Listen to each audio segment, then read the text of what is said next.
बेंताल पंचायत केशपुर ठारे विजु जनता दल जो कर्मी समावेश होता आपण अनुभव करेंगे देखिथे ये पीठर महात्मा अच्छी जो भाव में पुरी जगन्नाथ महाप्रभुंर पीठ जगन्नाथ महाप्रभु हेले आम आदि देवता से भाव में ये जगन्नाथ महाप्रभु आविर्भाव होती जगन्नाथ पीठ निर्माण होती रथ यात्रा अत्यंत जहाँ कहते आनंद उल्लास पालन होती डीजे जिलापाल आसिकी छेरा पहरा दौरान एवं समग्र भद्रक जिले में केशपुर जगन्नाथ महाप्रभु का पीठ सर्वविदित यही पीठरे यही पुण्य पीठरे आज आम कर्मी समावेश जो होता एवं से कर्मी समावेश माँ मान उपस्थित माँ हेले आमर शक्ति से ही शक्ति मान उपस्थित प्रमाण करुच्ची निश्चित भाव में नवीन पट्टनायक आहरी शक्तिशाली कर एवं आज जो आपण मैंने देखुं विभिन्न संवादपत्र विभिन्न क्षेत्र में प्रधानमंत्री जो बंया बात्या आम राज्य आसी ना कि मंत्री भी आसी ना कि आज निर्वाचन होता दृष्टि आज दिल्ली में कौन मंत्री ना बर्तमान सबू मंत्री प्रधानमंत्री आज ओडिशा आसछन्ति कोउथिपाई नवीन हटाओ एवं आम बीजेपी अणाओ किंतु आपण ये निजे अनुभव करेंगे आम जो माँ मान को पचारू आपण नवीन बाबू दरकार ना नरेंद्र बाबू दरकार सबू कहले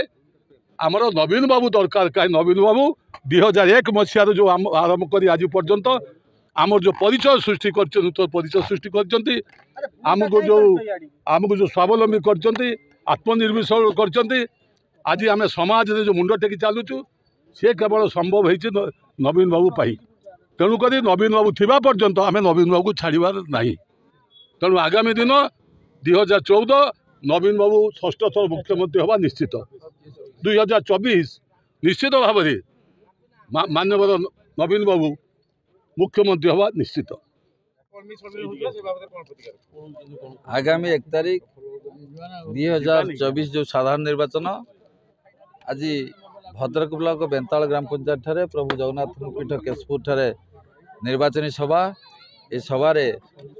मान्यवर विधायक जे प्रार्थी होती प्रफुल्ल सामल ये उपस्थित थे एवं तत्सहित ये सभा प्रमाणित करिछि विशेषकर माँ मानकर उपस्थिति प्रमाणित करिछि जे आगामी दिन में से एकमात्र समर्थन करेंगे एकमात्र मन पसंदर भोट देवे विजु जनता दल को सांसद प्रार्थी मंजुलता मंडल को प्रफुल्ल सामल को यही भद्रकर प्रथम महिला सांसद भावे जे भद्रकर स्वर जेते सांसद आगुरी जाइछन्ति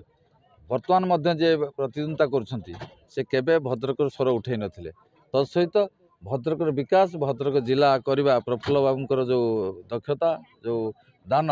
ता भद्रकवासी भूली पारिबे नाही एणु समस्ते आज निष्पत्ति नहीं केवल केशपुर ग्राम पंचायत नुहे ये जगन्नाथ प्रभु जगन्नाथ पीठ आज रूपांतरीकरण होती माननीय मुख्यमंत्री लक्ष लक्ष टंका ये अनुदान देते समग्र ओडिशा रे जेते जगन्नाथ संस्कृति अच्छी सबु क्षेत्र जगन्नाथ पीठ जगन्नाथ क्षेत्र रूपांतरीकरण होती प्रभु जगन्नाथ नवीन पंडा को सहायक हेबे एवं विजु जनता दल को सहायक हेबे आगामी दिन में समस्ते विजु जनता दल को शंख चिन्ह भोट देवे एटी भद्रक जिलार सांसद मंजुलता मंडल सहित समस्त विधायक शंख चिन्ह निर्वाचित हेबे नवीन बाबू को षष्ठ थर मुख्यमंत्री करेंगे।